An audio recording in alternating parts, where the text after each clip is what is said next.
Meu nome é Décio José de Lima, sou formado em gestão hospitalar e tenho 55 anos. Eu tinha um preconceito contra a Igreja Universal porque na minha formação eu comecei a fazer parte do movimento estudantil, um movimento ligado à questão da esquerda, movimento de busca de direitos, até porque nós vivíamos, né, uma situação no país em relação à questão do regime militar, estávamos saindo do regime militar, tinha uma série de questões que envolviam o país nessa época. Eu também era atuante na Igreja Católica, fiz vários cursos através da Igreja Católica, fui seminarista na igreja, então nós tínhamos um questionamento que tudo que não fosse, né, da igreja primitiva era tido como seita. A gente via na televisão, conversava com os amigos, questionava, olha,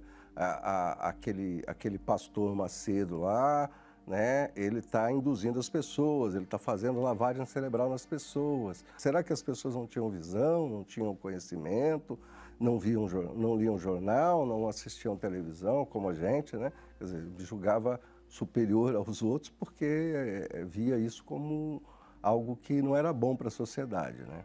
Mas a minha vida, né? Como é que era?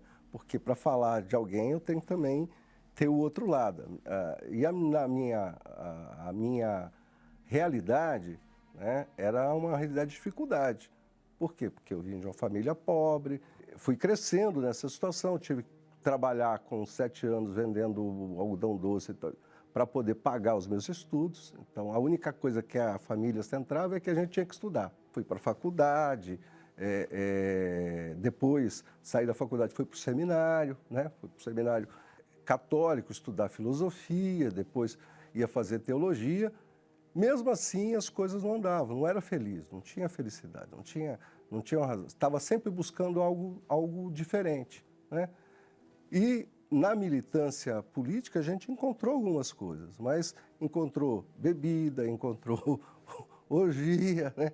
Encontrou várias situações que não eram dignas para a gente, para aquilo que a gente pregava, que a gente tinha, a igreja pregava lá a moralidade dela, mas a gente vivia na imoralidade. E na época eu tinha sido eleito conselheiro tutelar na cidade de São Paulo. Então eu fui conselheiro tutelar, eleito pela Igreja Católica, e aí começou uma ação da Igreja Universal, dos membros da Igreja Universal, no meu bairro, lá onde a gente atuava, né? A gente ia lá no depósito onde o pessoal armazenava as cestas básicas para fazer doação, e aí veio um pensamento, poxa vida, eles tiram de todo mundo, mas eles estão ajudando as pessoas, né?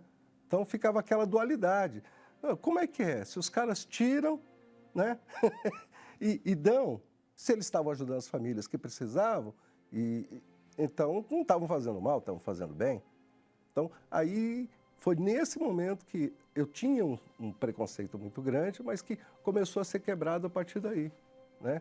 Quer dizer, eu comecei a pensar. Primeiro dia que eu entrei na Igreja Universal, e entrei assim de verdade, né, para participar de uma reunião, eu entrei desconfiado. Não fechava os olhos, ficava observando o que os obreiros iam fazer, como é que o povo reagia, por que o pastor era diferente, né? O que ele ia falar.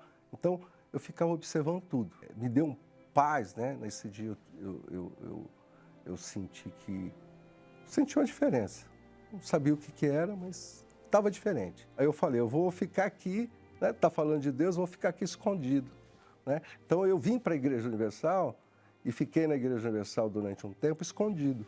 Começou a haver o convite, né? O pessoal da evangelização, vamos evangelizar junto? Eu falei, mas como eu vou falar de Jesus se eu não sei falar? Aí ele falou, não, mas o Espírito Santo vai te orientar como fazer, né? Vai te dar a direção. Aí a gente viu, olha, tem alguém que orienta. Quem que orienta? O Espírito de Deus. Mas como é que eu consigo isso, né? Como é que eu chego nisso? E foi se desprendendo de todo aquele conhecimento que eu tinha, de toda aquela formação, de tudo aquilo que me impedia de conhecer mesmo, né? Ou seja, tirar aquela venda, eu tinha uma venda nos olhos, né? Eu ia todos os dias na igreja, né? Nessa época. Mas nessa terça-feira foi diferente. Eu fiz uma coisa que eu não tinha o hábito de fazer. Eu entrei na igreja, não falei com ninguém, dobrei os meus joelhos no último banco da igreja e falei com Deus. Deus, o que o Senhor quer de mim? Né? O que o Senhor quer de mim?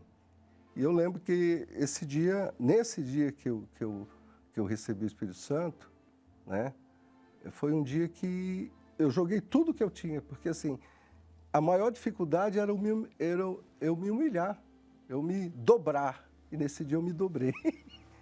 Né? Então, que era uma coisa que a gente não admitia, né? E a partir dali, né, eu comecei a trilhar uma outra vida. Tem um novo horizonte. Foi como aconteceu, né, com Paulo, né? Caiu as escamas, né? Conhecereis a verdade vos libertará. Como se eu tivesse sido liberto de todos aqueles preconceitos, todos aqueles questionamentos, todo aquele conhecimento não valia de nada mais. Né? Eu queria falar daquilo que eu tinha encontrado. Antes eu falava do que eu sabia. Eu passei a falar daquilo que eu vivia. Hoje, por exemplo, sou casado, tenho 18 anos de casado, tenho uma esposa maravilhosa, tenho 2 empresas, tenho uma função pública de alta relevância, sou obreiro, né? Na igreja a gente participa de tudo o que a igreja faz, né? Então a gente está à disposição.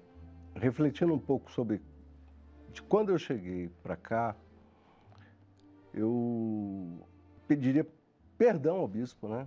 Acho que uma das primeiras coisas, né, que a gente tem é pedir perdão por aquilo que a gente pensou, por aquilo que a gente fez, por aquilo que a gente colaborou, ao contrário, né, do que a igreja faz hoje, né, que é resgatar vidas, né, tirar as pessoas do lixo e transformá-las como me transformou, né? Então, além do perdão, muito obrigado. Hoje não me falta nada, não me falta sossego, não me falta paz, não me falta nada. Por quê? Porque esse Deus me completou, me deixou completo.